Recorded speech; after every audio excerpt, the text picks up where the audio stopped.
অকলশৰীয়া। তুমি সকলোৰে মনবোৰ ইমান ভালকৈ কেনেকৈ বুজিব পাৰা? বুজিব পাৰা জানো? মই পাৰোঁ জানো? নিশ্চয় নোৱাৰোঁ চাগে। কেনেকৈ পাৰিম? মোৰ মনটোক কোনেও বুজা নাছিল যে। সকলোৰে মন বুজা মানুহজনৰ আঁৰত এজন অকলশৰীয়া মানুহ থাকে। সেইটোতো সঁচা কথা দেই, যাক কোনেও নুবুজে। সকলোৰে কথা শুনা মানুহজনৰ আঁৰত এইবুকু নোকোৱা কাহিনী থাকে, যাক কোনেও নুশুনে। সেইটো সঁচা কথা।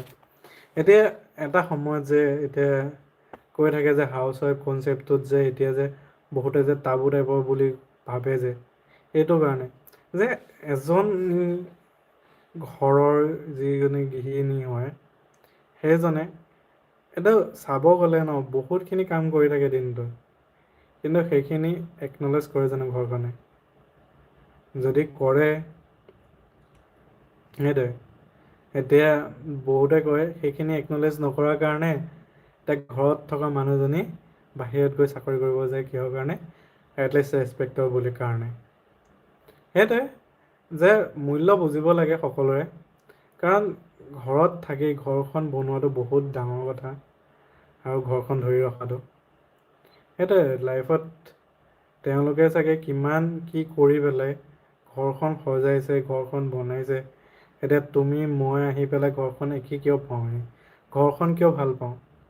সেই ঘৰৰ যিজন গৃহিণী হয়, সেই তোমাৰ মা হওক, তোমাৰ ভনী হওক, তোমাৰ ঘৰৰ ছোৱালী হওক, সেই ঘৰখন যে একেই যে ৰাখি যে থৈ যে, সেইটো কাৰণে আমি ঘৰখন ঘৰ বুলি লওঁ ন।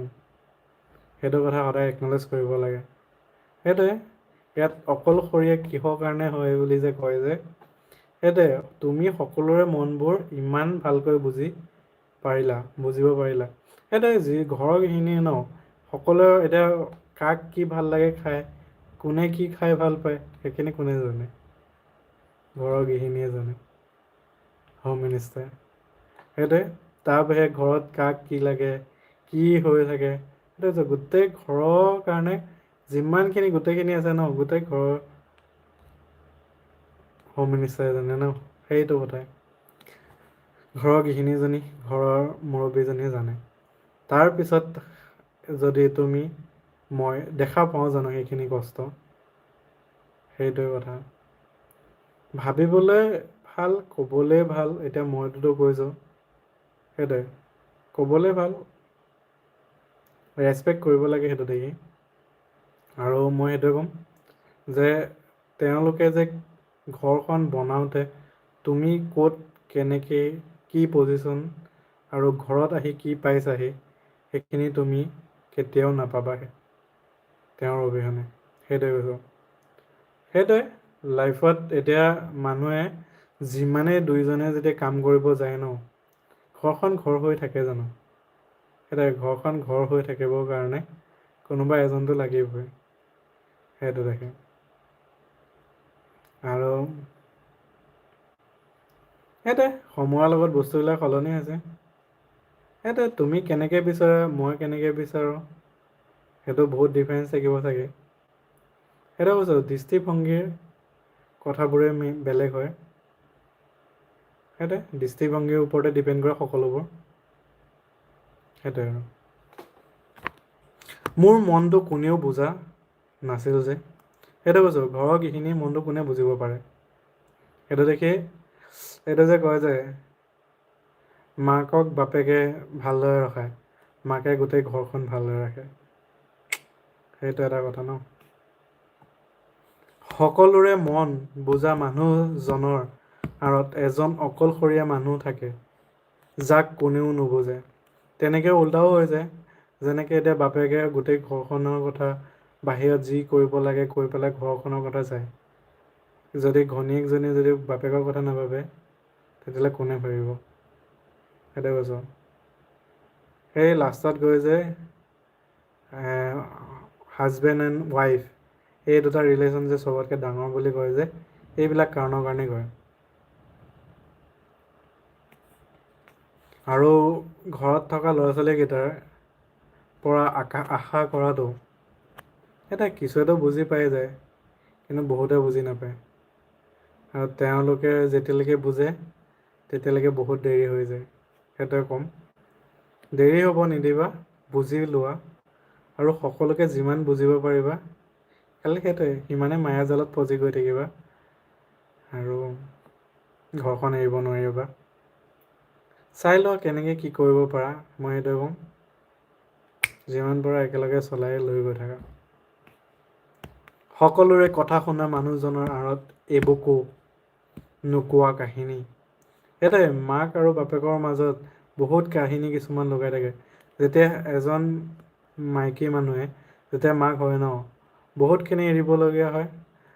তেনেকৈ এজন মতা মানুহে যেতিয়া বাপেকি হয় ন, তেতিয়া বহুতখিনি এৰি পেলাই সেই মাক বাপেকে ন ঘৰখনৰ কথা, সন্তানৰ কথা ভাবি পেলাই বহুতখিনি এৰি ধৰি পেলাই বহুত কাম কৰে। সেইখিনি চাগে ল'ৰা ছোৱালীয়ে চাগে বুজি পাওঁতে পাওঁতে বহুত দেৰি হ'বগৈ। কাৰণ কিমান সময় লয়, কাৰণ এজন ভাল মাক বাপেক হোৱাটো বহুত ডাঙৰ কথা। নেক্সট লেভেল কথা আৰু পৃথিৱীৰ চবতকৈ ছিক্ৰেট মানে যিটো কি বুলি কয়, পিয়'ৰ যিটো ৰিলেশ্যনশ্বিপ হয় ন, মাক বাপেক আৰু সন্তানৰে হয়। সেইটো কাৰণে হৈছে। এতিয়া ল'ৰা ছোৱালীয়ে হওক বা ল'ৰাই হওক বা ছোৱালীয়ে হওক, যেতিয়া সন্তান হয় ন, সেইটোৱে মাক বাপেকৰ কিমান আশাৰ মূৰত সেই ল'ৰা ছোৱালীটো জন্ম পায়, সেই ল'ৰা ছোৱালীটোক কেনেকৈ ডাঙৰ দীঘল কৰে, ডাঙৰ দীঘল কৰি পেলাই যিজন বনায়, সেইটো কৈছোঁ। বস্তুবিলাক মানে যদি তুমি ৰিয়েলিটিত ভাবা ন, আৰু ৰিয়েলিটিত তুমি যদি, সেইটোৱে কৈছোঁ নহয়, বহুতখিনি কথা ভাবিবলগীয়া কথা। এতিয়া বহুত মানুহে কৈ দিয়ে মাক বাপেকক যে তুমি মোৰ কাৰণে কি কৰিলা। এটলিষ্ট জন্মটো দিলে ভাই। সেইটো কথা ভাবি ল'ব লাগে দেই ফাৰ্ষ্ট কথা। জন্ম দি কৰি ইমান ডাঙৰ দীঘল কৰিলে, আৰু তাতকৈ কি লাগে। পৃথিৱীখন দেখুৱালে, আৰু তাতকৈ কি দেখুৱাব লাগে। সকলোৰে সময় দিয়া মানুহজনৰ আঁৰত এজন নিথৰুৱা মানুহ থাকে, যাৰ বাৰে কাৰোৰে সময় নাথাকে। নিজে নোপোৱাবোৰ আনক দিবলৈ এই মানুহবোৰ যোন হৈ থাকে। নিজৰ পোহৰ নাই, কিন্তু গোটেই পৃথিৱীৰ আন্ধাৰ নাহে। সেইটোৱে জোনৰ যেনেকৈ নিজৰ পোহৰ আছে জানো। নক্ষত্ৰটো নহয়, নিজে অনলি সূৰ্যৰ ৰশ্মিকহে ৰিফ্লেক্ট কৰে ন, সেইটোৱে নিজৰ পোহৰ নাইকিয়া হৈও সকলোকে পোহৰাই পেলাই ন আন্ধাৰখন মাজত পৃথিৱীখনৰ। সেই তেনেকেই